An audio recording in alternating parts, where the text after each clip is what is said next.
Yeah, so with the recent World Cup, I've been particularly interested in this Three Lions team, England, because I'm a long time England supporter. My dad was born in Liverpool and the like, so I've kind of feel affinity, towards that team. A long-haired lover from Liverpool. That's it. Yeah, who went to India and brought back a bride. That's it. Right. Okay. But but so my interest in England is probably goes all the way back to 1986, where they had the famous Maradona Hand of God game, yes, where he beat England almost single-handedly. Yeah.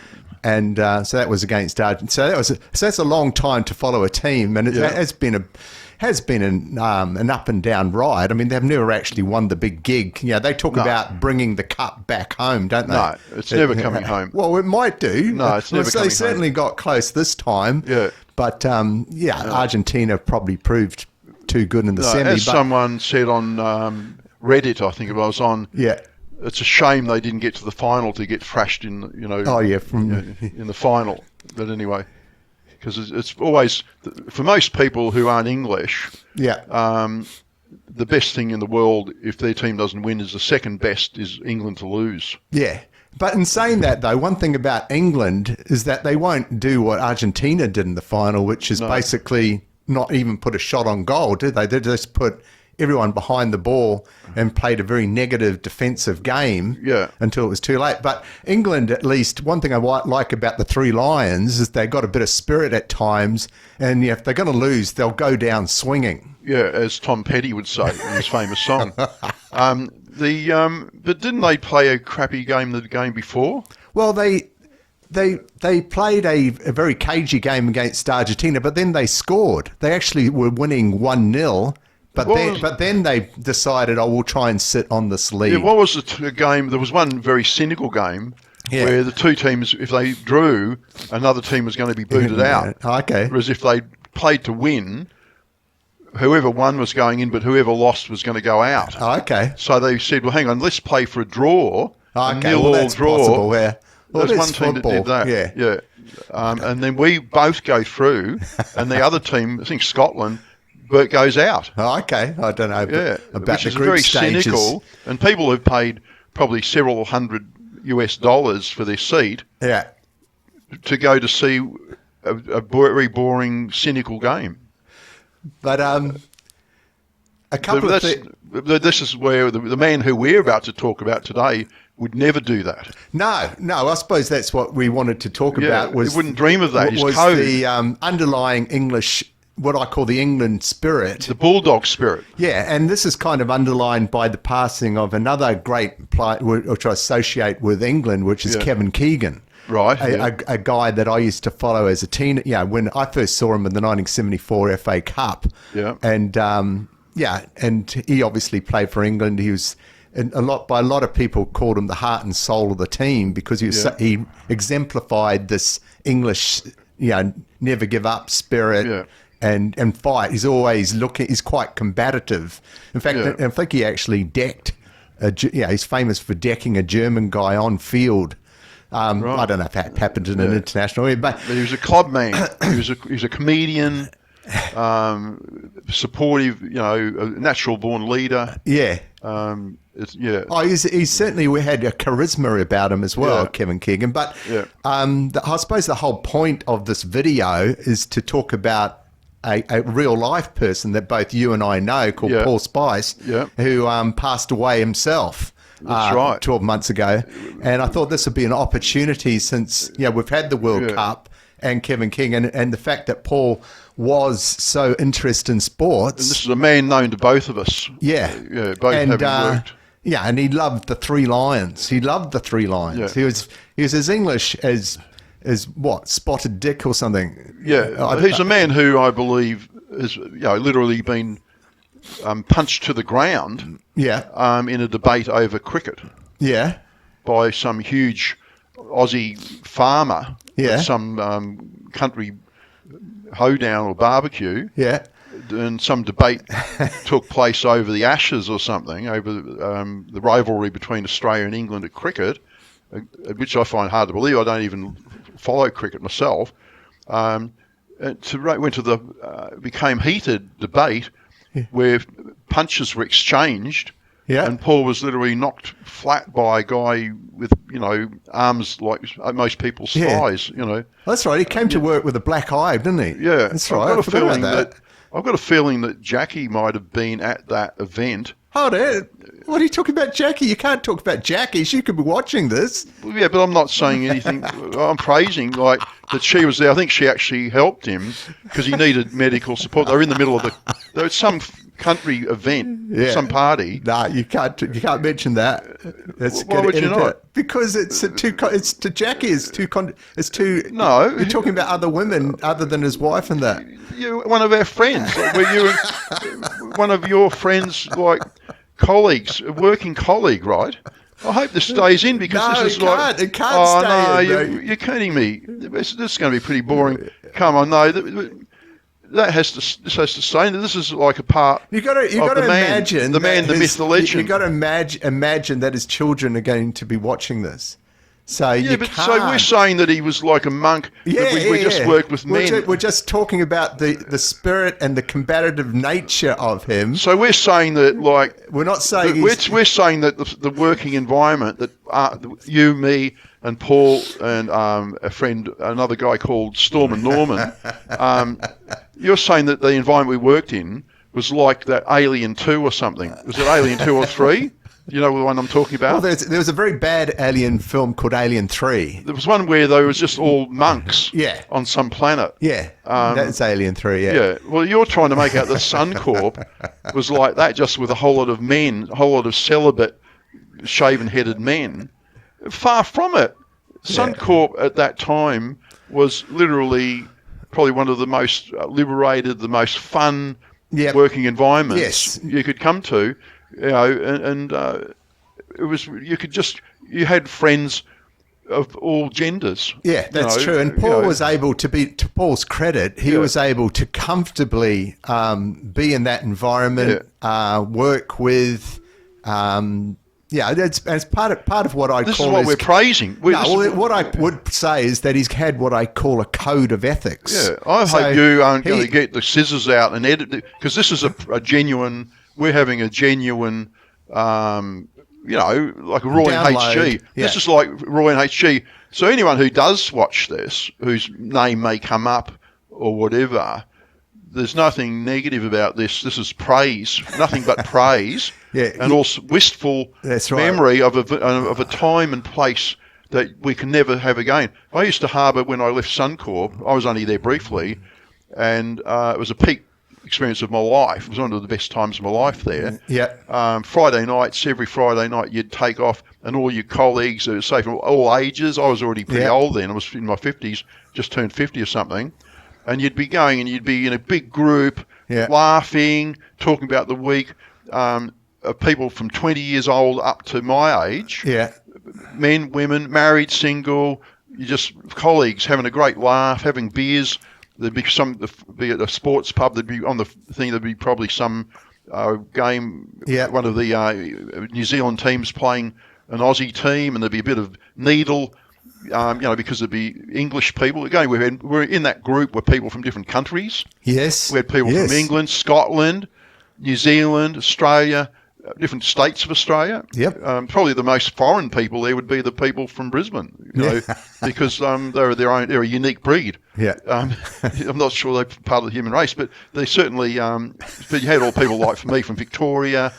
All these range of people, diverse. Talk about diverse. We talk about these days. Albanese says he wants diversity. Yeah. We had diversity coming out every end in that environment. We did. Yeah. And Paul, I suppose, to my point, it was at the center of it. He seemed to have this charisma where he used to draw people in. Yeah. One thing about Paul, and I want to relate this to Kevin Keegan, is that if he saw something he didn't like, what I liked about him is that he would soon let you know about it. There was no holding back. There was no pretense. He says, I'm going to hold my cards close to my chest because I can't allow myself to get emotional. Paul actually fearlessly would charge into a debate or a discussion, and if he heard something he didn't like, it would be almost like permission for game on. I would suggest. The thing is that he had a very strict code of behaviour, unwavering. Yes, that's right. And it was all, I suppose you could call it a black and white almost. Yeah. You had these principles which he certainly would let you know all about. Yeah, but I think that his code would not let him break that code. He actually lived to a code where he had to behave in a certain way to have his principles, his core principles, unlike, I would say, I'd certainly admit me, and I don't want to put you in the frame, but I think you'd be similar in that I know that I can be very pragmatic. Yeah. And sometimes I might be in an environment and hear things being said. I might hear someone saying something quite insulting about Melbourne, my hometown. Yeah. I might let that go through to the keeper. Okay. Yeah, that's but right. Paul, I don't think Paul would be letting something go through. No, that's right. There'd be certain things, especially when it comes to English culture, especially when it had something to do with the Queen, for example, Queen Elizabeth. If there was any slight against her, he would arc up. Yes, but you and I were both lucky enough to live in England. Yeah.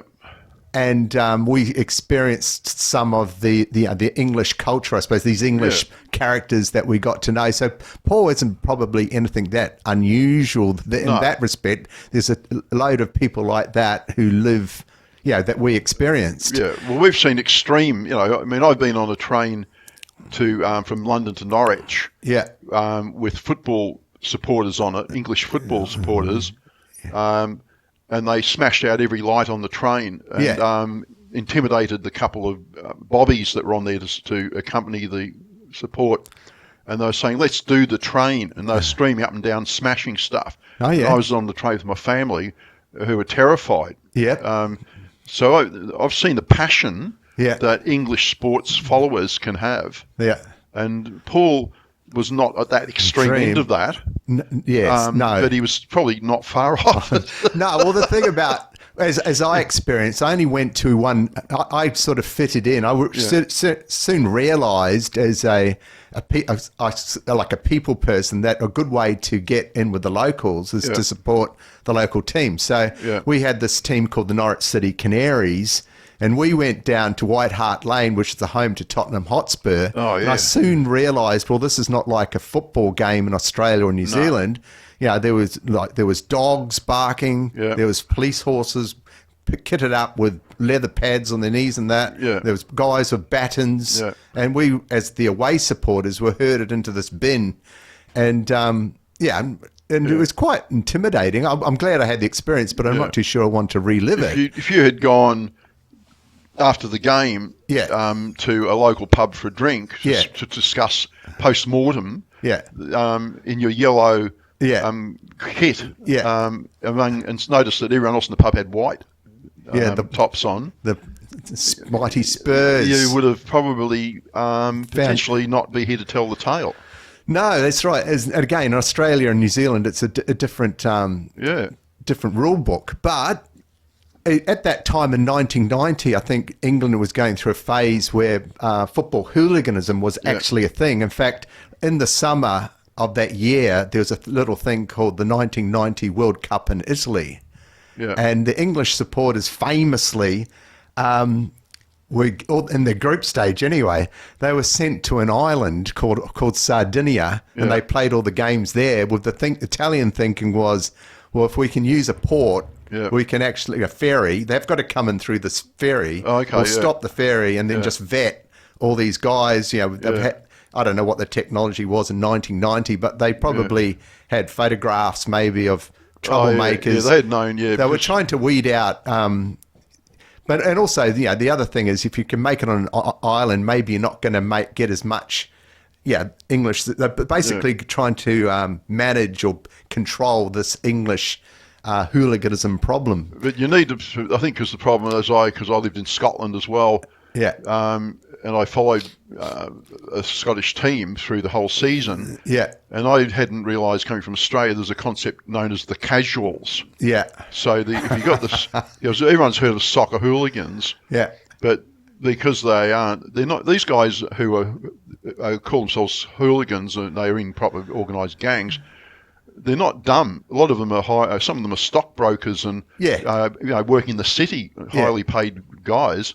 And then on the weekend, it's a bit like Fight Club. On the weekend, they take the suit off and go and punch people's heads in. And so what do they do? Then because they walk around with all of the kit on, the police soon work out how to round them up and kettle them within a phalanx of horses and stuff, and then herd them places. So then they invented the thing called the casuals. Yeah. And these guys get around in very designer clothing, looking very swish, very smartly dressed, but secreted about themselves would be a scarf or something. They could suddenly, so they could all turn up, and which already be organised. They could all turn up at a venue, one in ones and twos, say at like a pub, a known fighting pub. Yeah, they could turn up, and pretty well dressed guys have come in and having chat and stuff, and then almost on a signal, suddenly out come the scarves, and they're all Millwall supporters, or something like that. And next thing, it's all on. You know? Game on. And that made it very hard for the police. Yeah. And this is before facial recognition's good now, but for most of the time, facial recognition was pretty rough and ready. Oh, yeah. Oh, well, they used to embed cops. Into the supporters. But I suppose my point is, and how I relate it back to Paul, is that as Australian New Zealanders, well, what's going on? What is the mentality of these people that would that they would want to stand outside a pub, fist clenched, and what it is there's an underlying spirit or fighting spirit with a lot of English folk when it comes to sports. And with Paul, with this underlying code of ethics, there's no way in the world he's not going to stand with his mates, is he? Well, there's also in England, as well, I found out when I lived there, when I lived in Norwich. Yeah. I used to think there was a thing called, well, first of all, I thought there was a thing called British people. Yeah. I used to meet British people here in, migrants in Australia, and I was quite taken. I'd go to a pub in Melbourne, and you'd be hanging out with these people, and very friendly and that. And I thought it's really great how these people from the UK, the Scottish and Irish and English and Welsh, and they're all laughing and joking and stuff. And I thought it's really great how all these different people. When I went to live in England, I found that wasn't quite the case. Suddenly, because these guys were expats, hanging out together in another country. Once I went and lived in, say, Norwich, I soon found out that their next door neighbours, who were from London, had never been invited in for a cup of tea to the next door neighbours in like 10 years that they lived there. And their kids went to the same school and everything with the other Cape people. Us as Australians were welcomed in within, we'd been there a week. Oh, and we were invited in for cuppa and that, and having a great old time. Yeah, my 2 years in the UK was probably one of the highlights of my life, really. And again, experiencing another culture. Yeah. And we're similar, but we're not the same. But we're kind of welcomed in. Yeah. Not like I'll use this expression, heroes from the colonies. It wasn't quite like that. It was more a massive piss take. I think it was more as pets. Yeah. They liked us because we were sort of... Right. And they would sort of... We're the colonials and that, the wild colonial boy. They sort of... If the whole of Melbourne had turned up in Norwich and suddenly everyone in the street was Australian and there was more coming, I think it might have been a different kettle of fish. I think they liked the fact that we were sort of spoke English, the same as them, not the same accent, that they'd seen Aussie. They all loved the show called Neighbours. Yeah. They're all saying, we're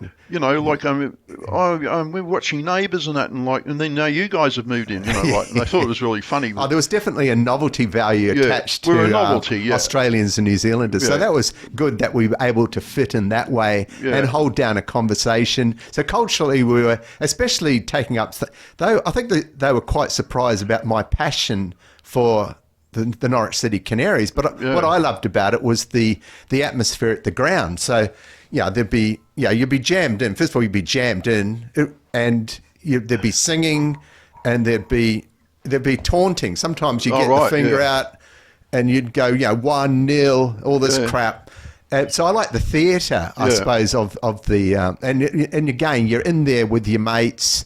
Yeah, you've all got a common purpose, and so I love part of that, and I loved meeting Paul after the event, after knowing that, what I knew about English people, and we were able to have robust because he was conversations about the England football team, the Three Lions. But he'd also talk about Pompey.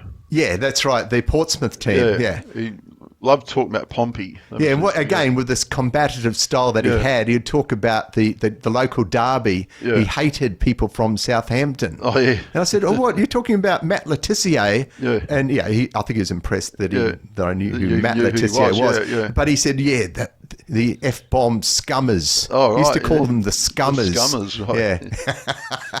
but there's so much feeling you can just about walk from the outer skirts of Southampton into Portsmouth. Play up, Pompey, play up. That's what I found when I lived in up in Leeds. I mean, at one point I had a job up in Leeds, and we also had an office in Bradford. And one day on the weekend, I had a weekend spare. Yeah. And I basically just I was staying in some guest house in Bradford, and I thought I'll go for a walk today. So I walked to Leeds. Yeah. And I basically didn't. It wasn't like when if you try walking from Melbourne to Sydney. No. So I walk out from the city centre, and I made sure there was loads of pubs on the way. It was on the main road, and so I had all day to do it. And then as I got to some just suburb, I suddenly realised I'm now in Leeds. Yeah. There wasn't like a giant, hundreds of acres of vacant land in between, and yet these guys hate each other. Yeah.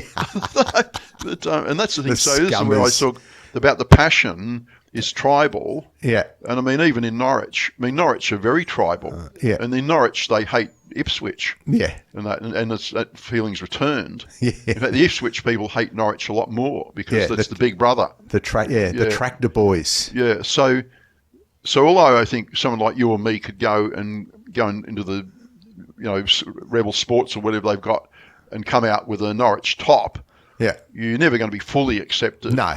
As a you'll never be. I know. I think what they wanted was how much do you know about the game? Do you know the players? Do you know the personalities? Have you got an opinion of the way? So I was able to do all of that and fit in really well. So again. I probably had held some novelty value because it was so unusual for someone who wasn't from Norwich to, be passionate about the game. Because I know from personal, from a colleague of mine in the team. I worked in a different team than you did. Yeah. And I had a guy, an Aussie guy in my team called Harry Patakis, an Aussie of Greek extraction. And him and his wife, who was, I think, of Serbian extraction. Yep. Fantastic couple, very friendly, and obviously, being an Aussie, a Greek Aussie, is I think he probably wouldn't mind if I called him that. Although he'd been born and bred in Australia.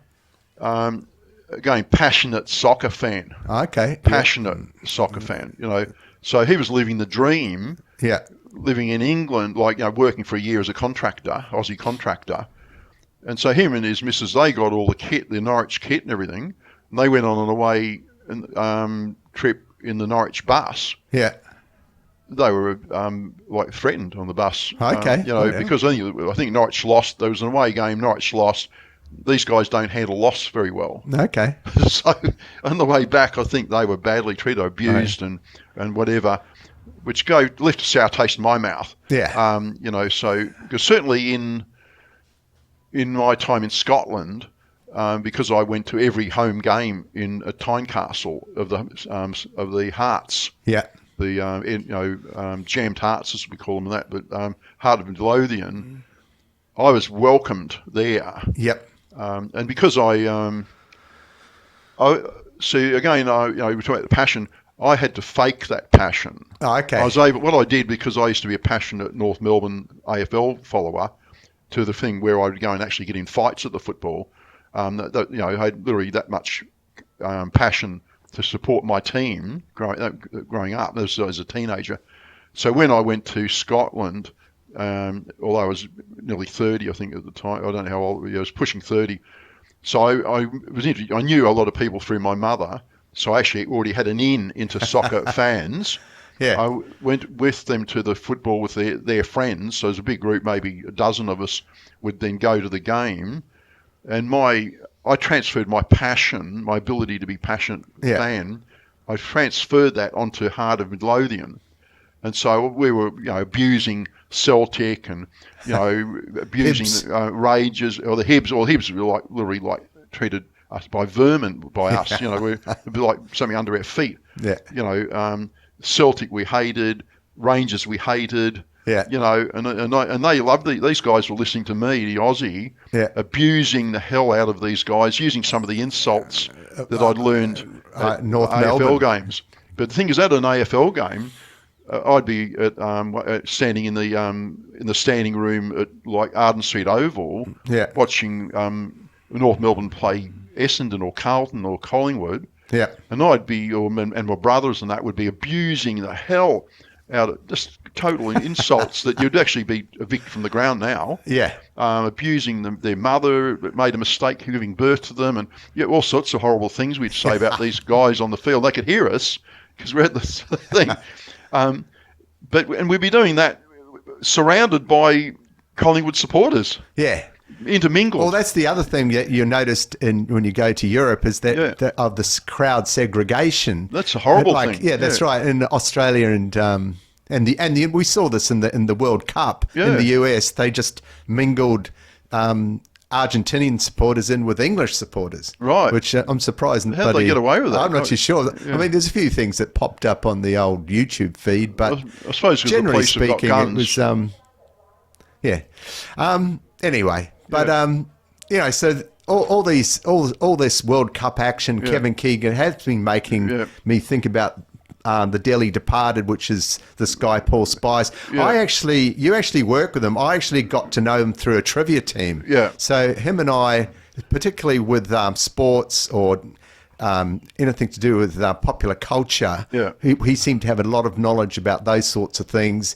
And I was able to so we used to complement each other, I suppose. So we certainly created a bond between and in that sense. So when I went to his funeral, it was quite a it was an emotional time. It was I was. Well, it's a shock. It was a shock, to me. When I heard a person in his 50s, he's not yet 60, and he's But it wasn't just that he was a person in his 50s. It was that.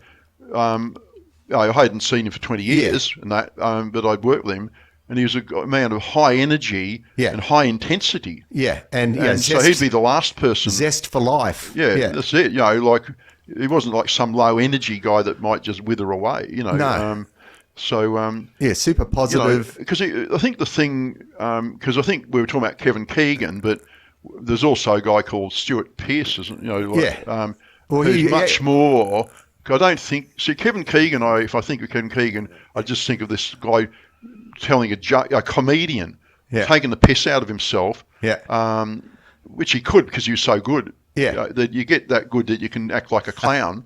But whereas Pearcey, I think, is more intense. If I've seen pictures of Pearce where he's literally got rage. Yeah, he's like he wants to go take on the whole of the team. No, well, the nickname for Stuart Pearce was Psycho. Oh, was it? Right. Yeah, he's just got an intensity. Well, the other thing about Stuart Pearce is he kind of looked like Paul Spice as well. Well, that was the thing. Yeah, that was the thing, and also because when I think of Paul, I think of him in the Three Lions top.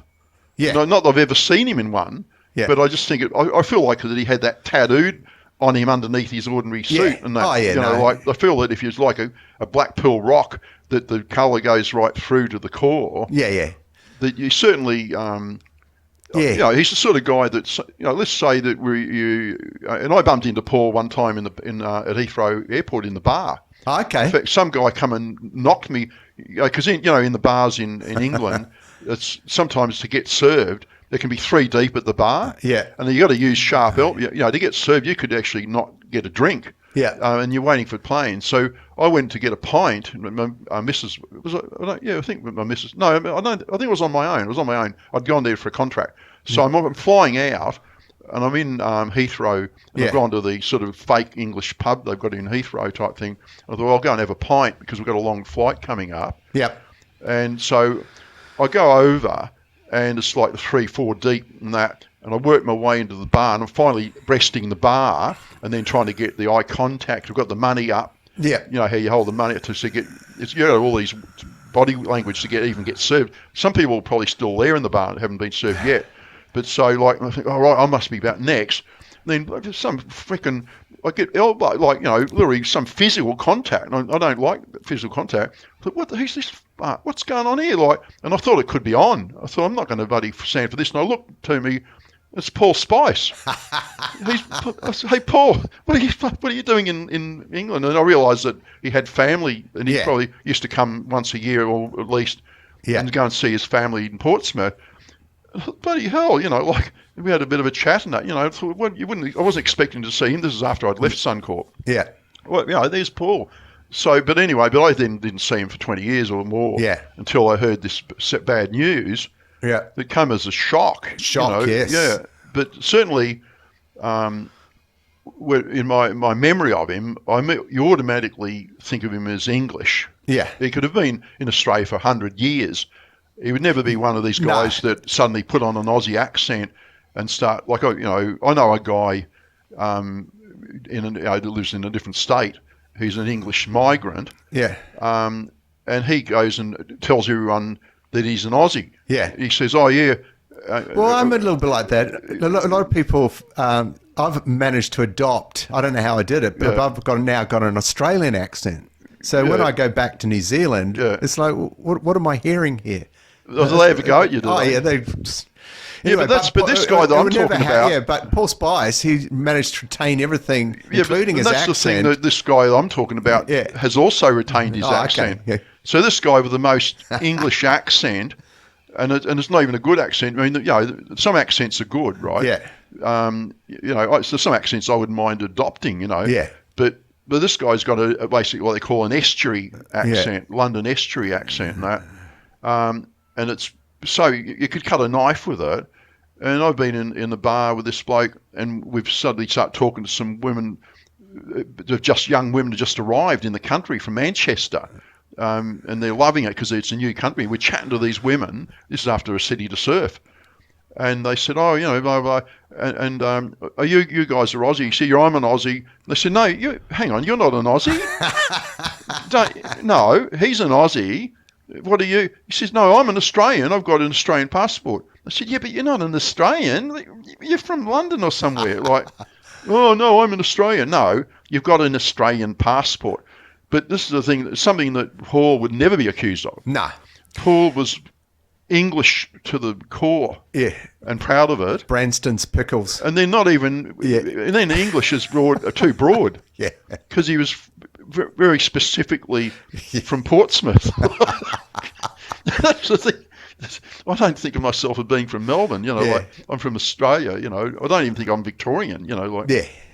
No, we don't have that here in Australia. It's not tribal. Yeah. But it was very impressive. And in some of the, you know, because as I say, I worked with him. I didn't work in his team, but I worked in a team associated with our team. So I've seen him in the work environment.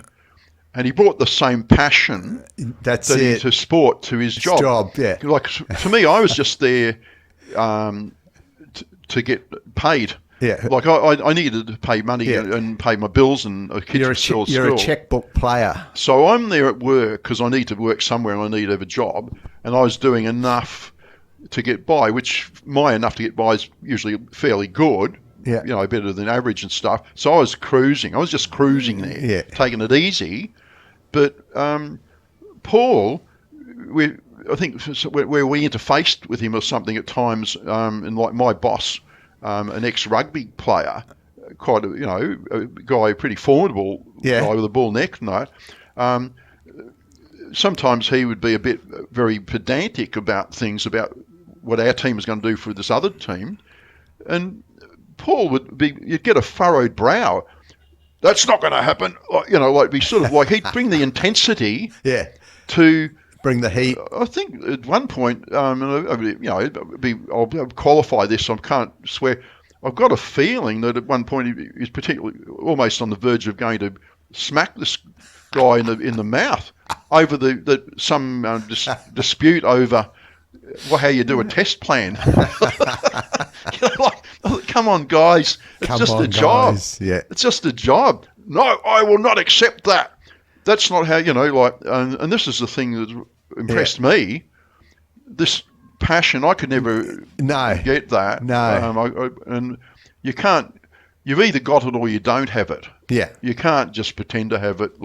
And if you're going to fight, whether it's cricket, whether it's your job. I suppose the point of this video is that I certainly appreciate people like Paul, and I like talking to him, and I liked, as I say, I liked the passion, I liked the intensity, and his just general knowledge about a wide range of subjects, not only sports and popular culture, general knowledge. And I like the fact that he had opinions on stuff, and he was almost fearless and being able to express what those opinions were. There's no mirroring. There was no like trying to read apology. your mind. There's no apologies for being what he was. He's not trying to read your mind and think, what should I say just as what he. Yeah, that's it. Yeah. So I like that about him. But I suppose the second part of this video, which I wanted to talk about, was at some stage. I don't know if it was sitting there in the church, looking at his bloody closed casket and that. Yeah. You sort of examine, well, what is the point of, his life? Yeah. And I suppose that's what the second part I want to talk about was, we've both got an interest in existential and philosophy. Or George Harrison sang this, didn't he? Yeah. What is life?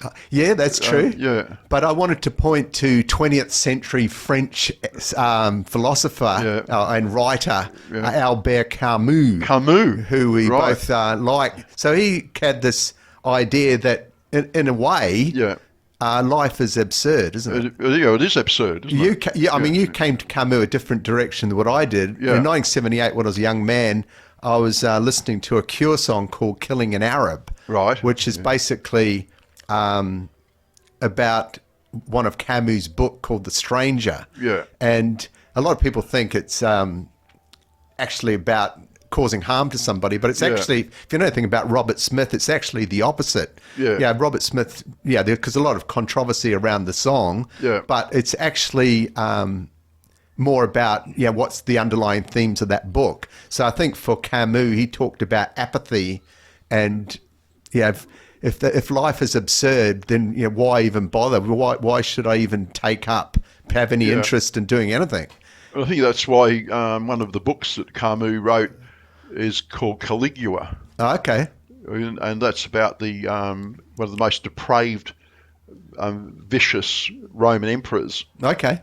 Who came to the conclusion, because a lot of these Roman emperors were also philosophers. Yeah. There's several. There's one of them. I can't think of his name. There's one of the guys who literally there's a whole book of philosophical quotes by one of these guys. But so this Caligula guy, he realised in his philosophical learnings that life is absurd. Yep. No one cares. You're not going to be judged. When you're dead, you're dead. Yeah. And death can come any time. In the Roman Empire, you could be literally stabbed with a short sword. You could be Caesar.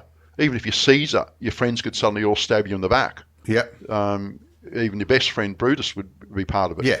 So you knew that you only were living for the day or the moment. Yep. And so Caligula then thought, well, hang on, that means I can do whatever I like. Yeah. And he did. Yeah. And so so Camus wrote that play to expose that. Yeah. But yeah, so ironically though, Camus didn't talk about. He lived life not in an apathetic, carefree manner. No. He actually did believe that you should be embracing life and try and live it to its fullest. Yeah, and I think that's the thing. This is I know. This is my philosophy that no one cares. Because this is the difference between you and me. You're a believer. Yeah. You're a God-fearing man, whereas I'm not. Yeah. I'm a God-denying man.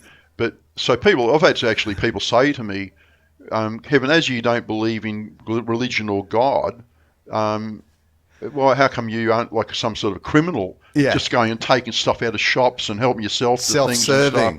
And I think, no. As life is meaningless, as you know, we're just here while we're here, and then that's it. And once maybe your own kids and grandkids have gone, no one will probably remember you. Yeah. Unless maybe you wrote a song, but even then they won't know who that person was. Given that nothing matters and everything's meaningless, why not live a really great life? Yeah, that's why I look at it. Why not live the best life you can lead? Yeah. Given that you can do anything, why would you be some scumbag shooting up drugs and stuff, or whatever some people do? Yeah. With the freedom, you've been given the gift of freedom. You're not. I'm not constrained by religious laws or codes or anything like that.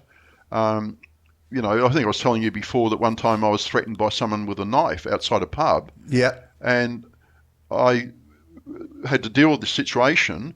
So what I did was distract him and say that he'd got a mistaken identity, and that the person he was looking for was still in the pub. Yeah.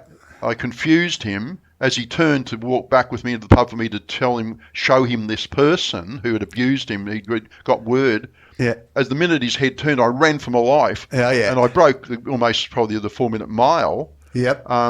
Now, we were talking about a code of conduct before with Paul. This is why we admire him.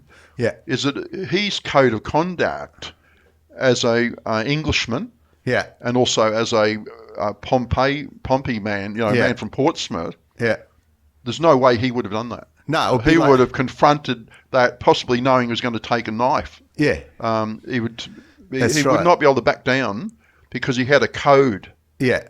And I admire that. I wish I'd had that sort of code, but I'm so pragmatic that I have virtually no boundary. That's right. I'd love to have that code. And I don't know where you fit in that. What's your view? Because you are a bit more rule following than me, I think. Yeah. Well, what it is it's a little bit like you talked about George Harrison before. Okay, so this is a guy who was born a Catholic. Yeah. But sometime in his life he tried to work out I want to expand on this. Yeah. So he started getting an interest in Indian, in particular Krishna. Yeah. So he's like follow of Krishna now. So he's blended in Hinduism. Yeah. And so you get all these guys who try to find out what it is, and they're trying to. So they actually they're building on something to try and get the ultimate revelation, which I suppose is where I'm. Because everyone's kind of now looking at Mr. George Harrison. That's right. Yeah. So I like that about him. I think someone like George Harrison's probably, you, as human beings, we're constantly developing, we're constantly knowing new things. Like Camus, for example, I've been knowing him for a particularly long time. I knew about that song, Killing of an Arab, but the underlying philosophy of what Camus was about, I've only learnt that recently. And that's kind of complemented what I've already known. So in that way, you're constantly evolving. I suppose one of the things I like about Islam is that the Prophet Muhammad, he's had very humble beginnings, but he kept on building until towards the end of his life he was almost like an all-knowing prophet, didn't he? It was almost like you can now write, the book that I've written can be like the final revelation almost. Yeah, so I don't know that I would put, because we're talking about Paul here.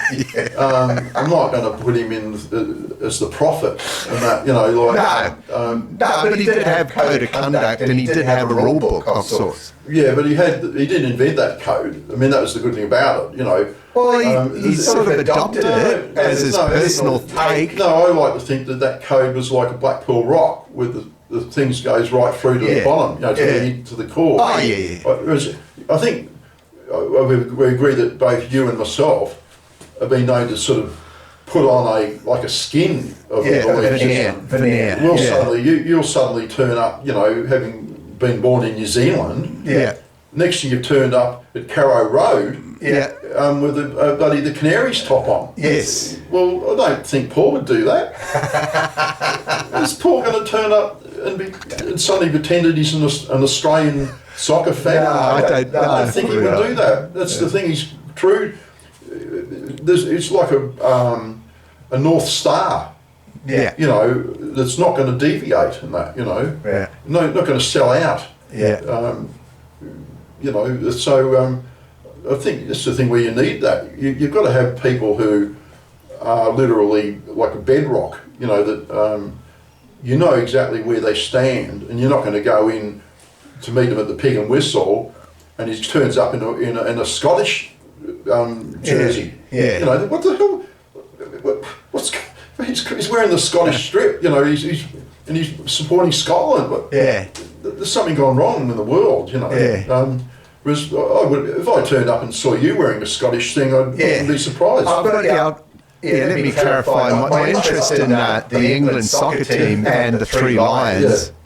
Yeah, it's not like Paul. I mean, I've got an interest in, I know the history of the team. I know about 1966. I can talk to Paul about Nobby Stiles and all these guys, Jackie Charlton and all these blokes. And we can have a fun conversation about that. But it's not like the same level as what Paul was in regards to the actual, bleeding. Those colours. You know, if you came to a point in that discussion where you said, that game where England were 3 in front and then suddenly the Germans clawed it back or Spain clawed it back, and then because of that disputed penalty or something, and then it turned out that was maybe I think a debatable thing that had never been agreed. Paul came back to you. You would, I think you'd be having to backpedal on that. It'll be a robust debate, that's for sure. But you need it, and I think even at some point... the other thing about Paul is he didn't actually respect you if you caved. Oh, right, okay. He welcomed I use this word robust debate. He didn't mind a bit of fight. But anyway, thanks for that, Kev. I don't know if you've got any other parting words about Paul. Well, just that it was a shock, and that I always harboured in the back of my mind that one day the big group that we used to have at the Fridays pub, and I think the Rowers is another one, was it? Yeah. And these venues we used to go to, Pig and Whistle, I thought that one day there'd be a big reunion. Yeah. And then there would be Paul coming in, a hand outstretched, how's it going, mate, like blah, blah, blah. And that will never be now. No. Which is sad, you know. So, you know, maybe an outcome of this would be maybe some reunion should be organised with us, those of us left, who are all spread out in different countries now in some cases. Maybe we should have a get together to honour, you know, Paul and discuss this. I mean, my chain of thoughts was, I saw Kevin Keegan, I saw the Three Lions, I thought of Paul, and I spent the time, reminiscing about the old days, but that's why I thought it would be a good idea to create a podcast. So we've now got the opportunity to voice some of those ideas, thoughts, memories, and now it's here for posterity. Exactly, So we're using technology. All right, viewers. See you next time. See you next time. Good one. All right, very good.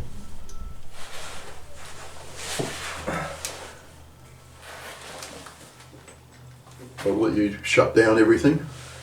Shutdown's important. Shut down, turn around.